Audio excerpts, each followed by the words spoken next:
Right, this is a little setup I made to demonstrate the shielding effects of aluminum versus steel. And what I have here is a proto board and a little proto board power supply. You can get both of these from Illegal if you buy their super starter kit, which even comes with an Arduino Uno and a whole bunch of other sensors. It's a really great kit for about $45. I recommend having one if you want to explore electronics. So I've created a little circuit here. I don't have, well, I made a circuit here that anybody can do at home. I'm not going to use fancy equipment. I'm not trying to generate a real EMP or even the same frequencies of what a real weapons EMP is. I just want to describe or give you a demonstration of how certain materials like aluminum versus steel can shield an electromagnetic field. Now this is a magnet, a neodymium, I guess that's how you pronounce it, magnet. It's a fairly strong little magnet, and I glued it to a Q-tip because it's very small and easier to hold with a Q-tip.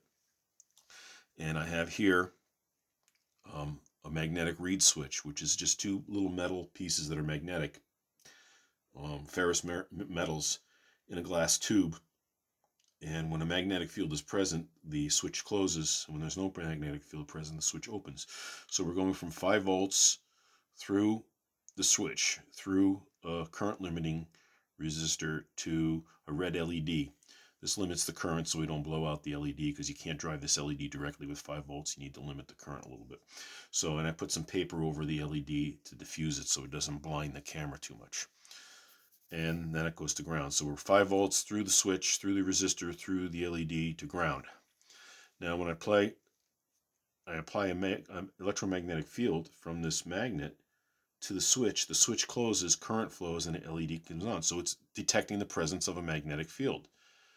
All right. The thing about these reed switches are, if you have your magnet horizontal like this, it's most sensitive in the center of the switch. If you have your magnetic field going vertically, then it's more sensitive to the edges of the this reed switch. So you can see here we have a magnetic field, and the switch can sense that magnetic field. Now I'm going to shield that with some aluminum. I also have a piece of steel. I made the aluminum. I stacked up layers of aluminum, folded it many times to come as thick as the steel. And both of these have paper and tape on the back to isolate them so they're not going to short anything out. So now I'm going to place a magnetic field right over the switch with aluminum. And as you can see, the aluminum has virtually no effect on shielding the magnetic field, electromagnetic field actually. Now I'm going to try that with steel. Now the magnet's going to be attracted to steel, so I have to use my finger to make a gap, because if I don't, it snaps right to it. But you can see nothing gets through. Even if I put the magnet right up against it and the steel right up against the reed switch, nothing. That magnetic field is totally shielded by a piece of steel. So we're talking about DC here, a field that's DC. It's direct current. It's not moving. But I'm going to create an EMP for you right now. It's not a weapons EMP. It doesn't have the high frequency components of a real EMP, but it is an electromagnetic pulse nonetheless. And here it goes. Did you see that? Here it is again. That is a single pulse of electromagnetic energy passing by that reed switch. Because it lasts for about 1 second and it's changing, the energy rises and falls, the magnetic field rises and falls, it does have a AC component to it of 1 hertz. Now I'm going to show you a higher frequency component.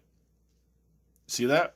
The pulse lasted a fraction of the time, let's say maybe 1/3 of a second, 300 milliseconds. That's roughly a 3 hertz component. It's a single pulse, but it happens so quickly, it has a very higher frequency. Now, if I was to make this magnetic field pass by here at 1 billionth of a second, that would be 1 gigahertz frequency component to it. So just because you have a single pulse doesn't mean there's no AC there. There is still an AC component. The rising and falling of any signal is considered alternating current, even if it happens 1 time. Even if you go from low to high. There. That transition from off to on, there was a rise and a change in the field, and that was an AC component. you just got one edge, the rising edge. Here you're going to get a rising and falling edge. Line comes up, comes back down, goes up, back down. All right, so there's a 3 hertz signal now, over and over again. This is not an EMP pulse. It's a series of EMP pulses, or a sine wave. But a single pulse would be like that, except in a real weapons EMP, that pulse would only last a few picoseconds, maybe 20 picoseconds, and have an intensity millions, billions of times stronger than this little magnet. And that's what causes your electronics to burn out, because that magnetic field will couple to all the electronics inside and just burn it out. So now let's talk about shielding. Here's a piece of aluminum, like I said, the same thickness as the steel, folded up into sheets. And I'm going to put that on there, and we're going to see that, look at that, the magnetic field goes right through the aluminum. I'll even show you this way. And the aluminum doesn't even shield it. Now let's try it with a piece of steel. I'm going to put my finger on there so I don't, because the magnet's attracted to the steel. Nothing. The steel is shielding the electromagnetic field from the magnet completely. Even if I put the magnet right up against the steel and put the steel right up against the reed switch, it's still totally shielded. So again, aluminum, no shielding. Steel, very good shielding. Now, at high frequencies that the EMPs, like the weapons EMPs, aluminum will start to shield more because it is frequency dependent. But the steel is always a bit more shielding. There is a crossover point in the terahertz, way beyond the weapons grade, where the two were pretty much the same. But even at weapons grade EMPs, the aluminum does not shield as much as the steel. I wish I could show you that here, but I don't have the equipment to generate those frequencies, and I wanted to do something that I can demonstrate that you can even try at home if you wanted to. The thing is, you got to remember that, yes, even at these DC levels where the aluminum doesn't seem to shield much, at higher frequencies, eventually it will start to shield, but not as much as the steel.